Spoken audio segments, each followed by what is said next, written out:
ત્યાં ભગવાન શિવજી એક જ અડધી જ લીટી કીધી કે નારદજીએ ભગવાનને શ્રાપ આપ્યો તો પાર્વતી કે ઉભા રહ્યો ભોળાનાથ. કયા નારદજી? એટલે શિવજી હસતા હસતા બોલ્યા તમારો ગુરુ. અને પાર્વતીને અચરજ લાગ્યો કે મારો ગુરુ કોઈ દિવસ ભગવાનને શ્રાપ આપે નહીં, કારણ કે નારદજી તો ભગવાનનું હૃદય છે અને હૃદય કોઈ દિવસ દગો ન દે. અને નારદજી આવું કરે જ નહીં. શંકર ભગવાન કે કેમ ન કરે? કે મારો ગુરુ તો જ્ઞાની છે અને જ્ઞાની માણસ કોઈ દાડો આવી ભૂલ કરે ન કરે. નારદજી કે જ્ઞાનીઓએ ભૂલ કરી છે ને એવી તો કોઈ અજ્ઞાનીઓ નથી કરી. મોટા મોટા ઋષિઓએ ભૂલ કરી છે. આ ઈશ્વરની માયા છે અને ઈશ્વરની માયાને કોઈ પામી શક્યું નથી. બા તો ભગવાન શિવ પાર્વતીને કહ્યું એટલે પાર્વતી કે મને વિસ્તારથી વાત કરો. એટલે હવે નારદજીએ ભગવાનને શ્રાપ આપ્યો એનું કારણ છે. શું કામ? કે નારદજીને અભિમાન આવ્યું. અને અભિમાન આવ્યું એટલે માણસને અભિમાન આવે એટલે ગાંડો બની જાય. શું બોલે છે એનું ભાન ન હોય. એટલે અભિમાનમાં એની તકલીફ થઈ. શું કામ અભિમાન આવ્યું અને શું શ્રાપ આપ્યો એની આપણે ચર્ચા કરી. તો નારદજી આગળ કથા આવી કે નારદજીને શંકર ભગવાનના સસરા દક્ષ એને શ્રાપ આપ્યો છે કે તું એક જગ્યાએ ક્યાંય બેહીશ નહીં. નારદ હોય ને એક જગ્યાએ ન બે, કોઈ જગ્યાએ 5 મિનિટ બેઠા એવું નથી. અને દરેક ગામમાં નારદ હોય. જોજો આ વાડદરીમાં એક નારદ હશે, એ આખો દાડો રખડતો હશે. આખું ગામ ટેલિફોન એની પાસે, દેશ વિદેશની બધી એને ખબર પડી જાય. ફરતું પાત્ર. નારદજી બહુ ફર્યા, પણ આ શ્રાપના કારણે બેસી શકતા નથી. એમાં એક દિવસ હિમાલયની તળેટીમાં પહોંચ્યા, હરિદ્વાર. પવિત્રમાં પવિત્ર ધરતી હોય તો હરિદ્વાર છે. તમે પગ મૂકો ને તમારી આખી વાતાવરણ બદલી ગયા. એવા પવિત્ર ક્ષેત્રમાં જ્યાં પગ મૂક્યો અને નારદજીને અંદરથી એવી ઈચ્છા થઈ કે બહુ ફર્યો, લાવ હવે તો એક જગ્યાએ બેસીને ભગવાનનું ભજન કરો. અમુક કેવું સ્થાન મળી જાય અને જો તમે એ સ્થાન ઉપર ભજન કરવા બે જાઓ એટલે બેડો પાર થઈ જાય. નારદજીને ઈચ્છા થઈને તરત કડીતાલ હાથમાં હતી અને બેસી ગયા. શ્રીમન નારાયણ નારાયણ નારાયણ, શ્રીમન નારાયણ નારાયણ નારાયણ, શ્રીમન નારાયણ નારાયણ નારાયણ, શ્રીમન નારાયણ નારાયણ નારાયણ, શ્રીમન નારાયણ નારાયણ નારાયણ, શ્રીમન નારાયણ નારાયણ નારાયણ, નારાયણ નારાયણ નારાયણ, શ્રીમન નારાયણ નારાયણ નારાયણ. જો હવે ભગવાનના નામમાં કેટલી તાકાત છે કે શ્રાપ પણ તમને ન નડે. તમને કોઈનો શ્રાપ થયો હોય, તમારી પાછળ કોઈ મેલી વસ્તુ આવી હોય અને જો તમે એક જગ્યાએ બેસીને ભગવાનનું નામ લ્યો ને તો એ કોઈ પણ વસ્તુ તમારી પાસે આવી ન શકે.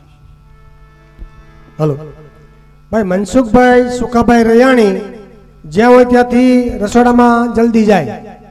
મનસુખભાઈ સુખાભાઈ રૈયાણી, ગામ મેંગણી, જ્યાં હોય ત્યાંથી રસોડામાં જલ્દી આવે. એમના પિતાશ્રીને થોડીક તબિયત નરમ છે તો મનસુખભાઈ સુખાભાઈ રૈયાણી જ્યાં હોય ત્યાંથી રસોડામાં જાય.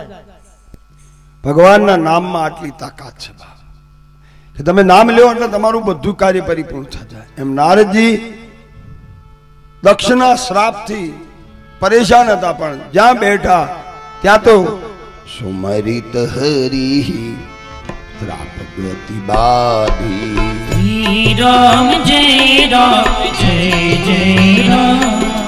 સુમરિત શ્રાપ ગતિ બાધી, રામ જય રામ, જય રામ, સહજ વિમલ મન લાગી સમાધિ, રામ જય રામ, જય રામ, મુનિ ગતિ દેખી સુરેશ ડરાના, રામ જય રામ, કામી બોલી સન્માના, રામ જય રામ, જય હવે નારદજી ભગવાનનું સ્મરણ કરવા માટે એમાં નારદજીને સમયનું ભાન ન રહ્યું, સમાધિ લાગી. 6 મહિના સુધી બેસી ગયા. એક સેકન્ડ નહીં બેસનાર 6 મહિના સુધી એક જગ્યાએ બેસી. 6 મહિના સમાધિ લાગી. હવે નારદજી ભજનમાં બેઠા, એમાં ઉપરવાળાને બળતરા થઈ. ઇન્દ્રને કે કોઈ દાડો ને એના નારદજી સમાધિમાં બેઠા છે, જો બ્રહ્માજી પ્રસન્ન થશે અને માગવાનું કહેશે અને મારું ઇન્દ્રાસન માગી લેશે તો, એટલે સ્વર્ગના રાજા ઇન્દ્રે કામદેવને મોલાવ્યો છે અને કામદેવને કે જા જંગલમાં જા, હિમાલયની તળેટીમાં નારદ સમાધિમાં બેઠો, એ સમાધિ તોડાય, હટ ઉભો કર. કામદેવ થોડોક ક્રોધાયમાન થયો, ઇન્દ્રને કે તમારા ધંધા જ આવા, આપણે સમાધિમાં બેસતા તો નથી, પણ કોઈ બેઠા એને શું કામ ઉઠાડો છો? કે ના તું ઉઠાડ જા, હું રાજા છું, તને કહું છું દાઉટ બધા. કામદેવ નારદની સમાધિ તોડવા ગયો છે. કામદેવની કારી નો ફાઈ. વિચાર કરે છે કે શિવની સમાધિ મેં તોડી, પણ સંતની સમાધિ ન તૂટે બાપ. સંતની સમાધિ તોડવી બહુ કાઠી છે, બહુ પ્રયત્ન કર્યો પણ કઈ મેળ ન પડ્યો. સબ સાધન કો છોડ દિયા, બધું છોડી દીધું. હવે કામદેવે વિચાર કર્યો કે જો નારદની સમાધિ મારે તોડ્યો તો એના ખુશામત કરું તો જ મેળ પડે. એટલે એક ફૂલનો હાર, માયાવી ફૂલનો હાર લીધો કામનો, અને નારદજીની ડોકમાં પહેરાવ્યો, અને જ્યાં ફૂલનો હાર પહેર્યો અને નારદજી આંખો ઉગાડીને ડોકમાં ફૂલનો હાર, અને નારદજી આમ રાજી થયા કે મારી ડોકમાં ફૂલનો હાર આટલા વર્ષમાં કોને પહેરાવ્યો. પેલો કામદેવ પગમાં પડ્યો કે મહારાજ મેં પહેરાવ્યો. કે તું કોણ છું? કામદેવ. કામદેવ તું કેમ આવ્યો? કે તમને સમાધિ લાગી હતી ને સમાધિ તોડવા આવ્યો હતો. મને સમાધિ લાગી? કે હા. કેટલા મહિના? કે 6 મહિના. અને કોને તને મોકલ્યો? કે રાજા ઇન્દ્ર. કે કેમ? કે તમને સમાધિ લાગીને કંઈક બ્રહ્માજી પ્રસન્ન થઈ જાય તો? નારદજી તો વિચારમાં પડ્યા કે હું 1 સેકન્ડ ન બેસું, 100 મહિના થઈ ગયા. કે હા હા. અને હું તમારું, મેં ઘણી મહેનત કરી, મેં શિવની સમાધિ તોડી પણ તમારી સમાધિ ન તૂટી, એટલે તમારું સન્માન કરી અને તમને સરપાવ આપું છું કે તમે શંકર કરતા મોટા. આ મોટાઈનું અભિમાન આવી ગયું નારદજીને. ઘણા નાના માણસ જરાક મોટા બનાવી દો ને પછી આખું વાતાવરણ બદલી જાય. અમારે કાઠિયાવાડમાં કહેવત છે કે અદકું પાત્ર જાજુ ભણ્યો. એક તો જાતનું હલકું બહુ ભણે એટલે ગામમાં જોજો હકણો ન રહે. અદકું પાત્ર જાજુ ભણ્યો. પછી બીજું, વઢકણી વહુએ દીકરો જણ્યો.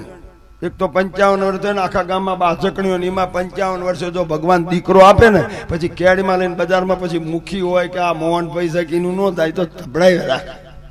અદકું પાત્ર જાજુ ભણ્યો, વઢકણી વહુએ દીકરો જડ્યો અને હડકાયું હાંડિયું ઉકેડ્યો છે. એમ તો એક તો હાંડિયું અપલખણું હોય, 18 અંગ વાંકા હોય, એમાં હડકાયું થાય અને એમાં ઉકેડા ઉપર ચડે પછી લાવાનું ઉતરા. એમ નારદજીને અભિમાન આપ્યું, મેં કામ જીત્યો, મેં કામ જીત્યો, હું શંકર કરતા મોટો, હું શંકર કરતા મેઠો, હું આવી ગઈ. નારદજી જ્યાં જાય ત્યાં સન્માન થવા માંડ્યું. વાડદરીમાં આવ્યો તો આખા ગામના હામૈયા કર્યા. મુગા વાવડી જ્યાં, મેંગણી જ્યાં, ડાળ ગામ જ્યાં, રૈયા જ્યાં, રીબડા જ્યાં, ગામ વાળા હામૈયા કરે. નારદજી કે મારું બેટું આટલા વર્ષથી આ બાજુ નીકળતો કોઈ મારા હામું જોતા નથી અને આ ગામ વાળા હામૈયા કેમ કરો છો? કે તમે તો શંકર કરતા મોટા, તમે તો કામને જીત્યો. અને ગામ વાળાએ પણ હવા ભરવા જ માંડી.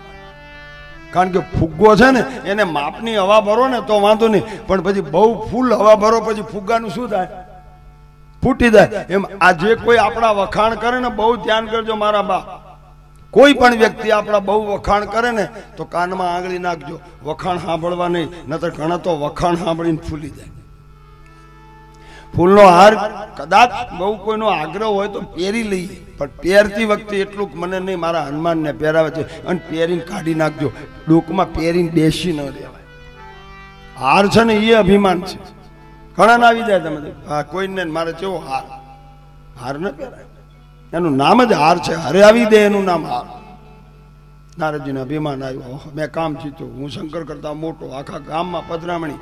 નારદને થયું લાય શંકરિયાને ખબર પડી કે નહીં. જાતે ને જાતે કૈલાસ પહોંચ્યા. શિવને કહેવા કે મેં જીત્યો કામ, તમારા કરતા હું મોટો. શિવ અને પાર્વતી કૈલાસ ઉપર બેઠા છે. નારદજીને આવતા જોયા એટલે ભગવાન શિવજી હસ્યા. હસ્યા એટલે પાર્વતી કેમ હસ્યા મહારાજ? કે દેવી તમારા ગુરુ આવે છે. એટલે પાર્વતી કીધું પણ કાયમ આવે છે. દેવી કાયમ આવે છે ને આજ આવે એમાં ફેર છે. તમારો ગુરુ છે ને અભિમાન લઈને આવે છે, અને અભિમાની માણસને તો સામેથી તમારે બોલાવવો પડે. ન બોલતો હોય ને તો બોલાવજો, નતર ભડકા કરશે ગામમાં.